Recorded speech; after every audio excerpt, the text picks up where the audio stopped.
Hello everyone, welcome back to my channel.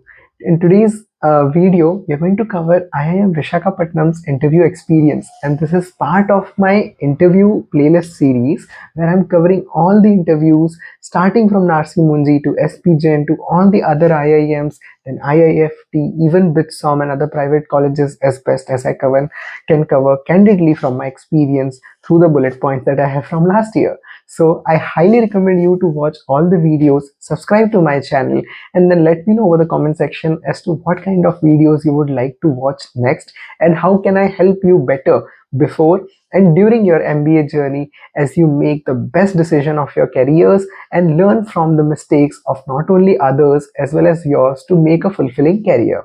Having said that, my IIM Vishakhapatnam's interview happened on 17th March 2025 and I was given the morning slot, which was 9:30 a.m. slot. So I think I was the first one in my panel, definitely.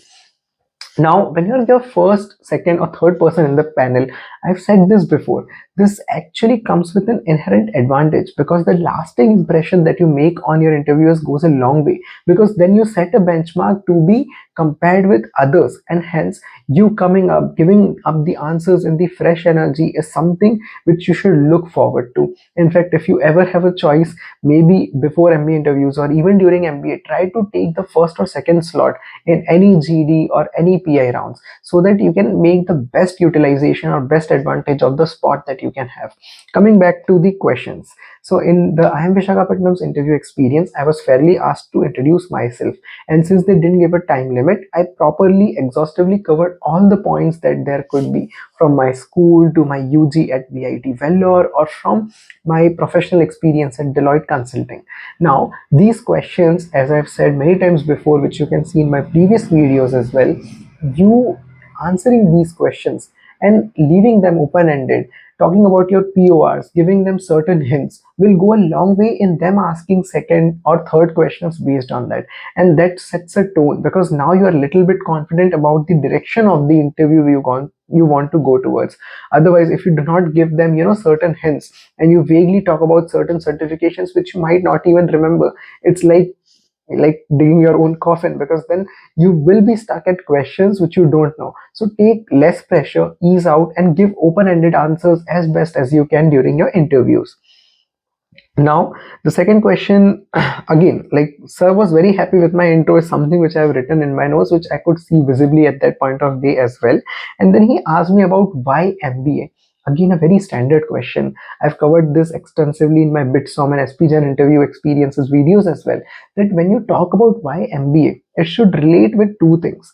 One is your UG or your work experience which you have done so far. Another is what is the outcome you want to achieve out of your MBA. Yes, mostly for most of you it's financials, right? But then that financials also has to come from a certain industry or a certain domain, right? Once you deep dive into it, once you look at the brochures or the interview PI kit materials which you receive from certain IIMs during your MBA journey or through the Telegram groups, go through it, understand the nuances and dynamics of all these aspects, because as soon as you enter any IIM, the trigger will hit like anything. Regardless of the IIM, may it be Blackie or a second generation or a third generation IIM, take all interviews seriously, because the curriculum in all the IIMs is almost same and you will go through the same rigor. Even if you are in a third generation IIM, trust me guys, the learning, the amount of peer learning and the amount of pedagogy through case studies that comes your way goes a long way. So never take these interviews lightly and try to see the outcome and how would you relate them today in your answers to the interviewers. This will go a long way, and your command and your conviction over answers will make all the difference. That will give you brownie points over all the other interviewers who are sitting in the race, and every mark makes a difference. You know that better than anyone else. You have given CAT, you have seen how few questions like significantly change the percentile which you could have had overall or sectional for that matter.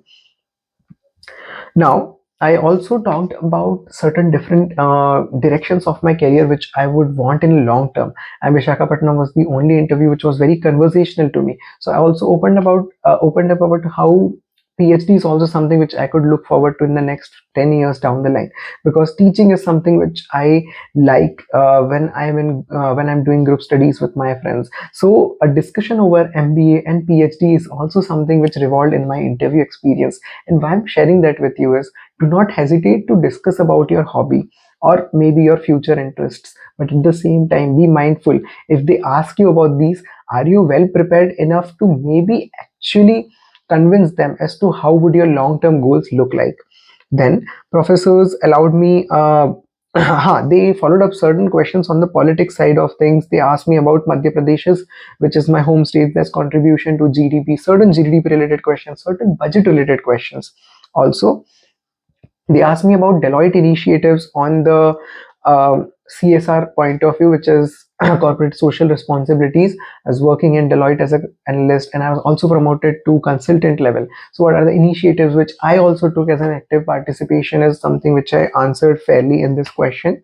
Then two things which I didn't like about the budget was asked to me. Then I talked about it, and there were certain follow-up questions on that.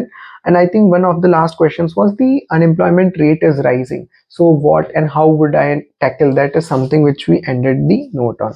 Once again, guys, I've been putting a lot of effort into my YouTube videos, making YouTube videos after the MBA rigor, which I'm going through myself, the first year itself, and then doing the media relations committee work. This is not something which is easy. At the same time, this is something which I'm passionate about, and I look forward to your views and comments on my videos. So let me know if you like my content, if this was certain value addition to your journey as well or not, and if you were able to learn something out of it. Even if you implement something and if you convert your call, my day would be made. So even today and later on, when you convert your actual interview calls, please do come back and do let me know over the comment section if this channel and this content was helpful to you or not, because I'm also in my growing stage. Just last 6 months ago, I started this YouTube journey, and I'm looking forward to shoot more content, not just from the interview perspective, but from the MBA life, the rigor, the interview which actually happen inside for summer internship placements and more. There's a lot more things which are coming your way. But for that to happen, do make sure that you subscribe to this channel, share the content with as much friends as you can during your preparation groups, so that we hit 1000 subscribers very soon. This is one of my targets for this year.